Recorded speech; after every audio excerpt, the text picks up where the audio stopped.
Hi, I am a general dentist, and I just want to get a couple of things kind of squared away right up front. So I'm here on my own time and money. I don't take any money from 3D Predict, and I do that purposefully because I don't want you to think that somehow they've paid me enough to say what I'm going to say tonight. My journey as a general dentist, I graduated in '87 from UMDNJ. As a general dentist, didn't do any residencies, just started working. A few years later, opened up my own practice. And one thing led to another, where I'm at a place where we treat sleep apnea, we treat orthodontics in children, braces, wires, the whole thing, uh, implants, bone grafts, extractions. I do almost all my own oral surgery. Shortly thereafter, Invisalign was on the scene.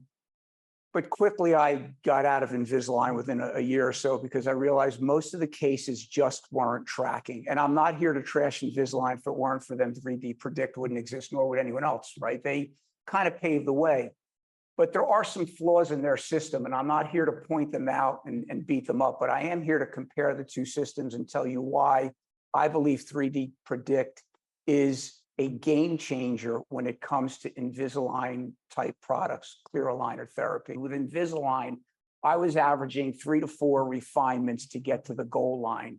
And there were times patients just got burned out. We start out with 30 trays, and the refinement is 25 trays, and the next refinement is 28 trays, and it gets frustrating and you never get to the goal line. So how does 3D Predict get the movement they get? And I've done a couple dozen cases already. How do they get predictable movements that work from tray to tray? We don't have slippage. The refinements aren't there. We don't need them within ding. Anybody can tip teeth. Everyone's aligners tip teeth. The torquing is what it's all about.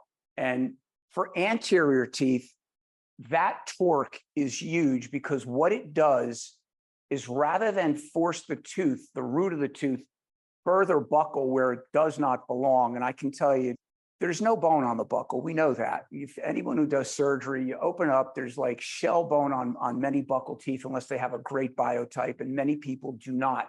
So where you move the teeth really matters. So simply taking an 8 and 9 and kicking them out so that they're now in line, you're going to blow through a lot of buccal bone in doing that.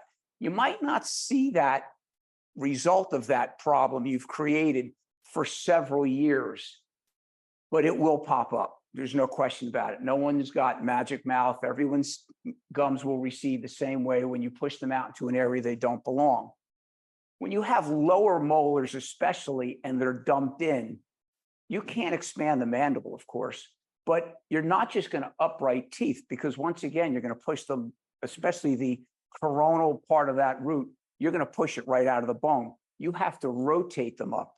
And that torquing is not possible with a design like Invisalign's tray. It just will not happen. I've tried it. It doesn't happen. It's frustrating. This tray will do it because rather than scalloped tray, it's attached just below the gingival height, the gingival margin, free gingival margin. That attachment, at first, when I first looked at it, I thought, it's kind of old school. There were companies already doing this. And it wasn't really working because I tried them. I can't even remember their name. I've tried several aligner companies. But then when 3D Predict figured out how to torque a tooth, that band of plastic, that extra 2 millimeters, locks every tooth together. So now when it applies force, the tray does not deflect. The tooth deflects. And if you get tooth deflection, you're going to get lingual root torque. And that's what it's all about, is lingual root torque. Because as I said, anybody can do this and anybody can spin teeth. Well, I shouldn't say that. They can't all the time. I take that back. 3D Predict does it predictably simply because they have a better design and a better tray. And, it's not a big deal. Spaces, anybody can close spaces. Closing spaces isn't that challenging. Getting it done in 6 months with 12 trays and have it finish exactly where it's supposed to finish, that's remarkable because I've done many cases with Invisalign that did not. They were much longer cases with multiple refinements. And So about 2 weeks ago, I had 4 people from wherever they are in Invisalign, the bigwigs came in. They want to talk to me. Why? They want to know why I stopped using their product, because I was using a lot of their product.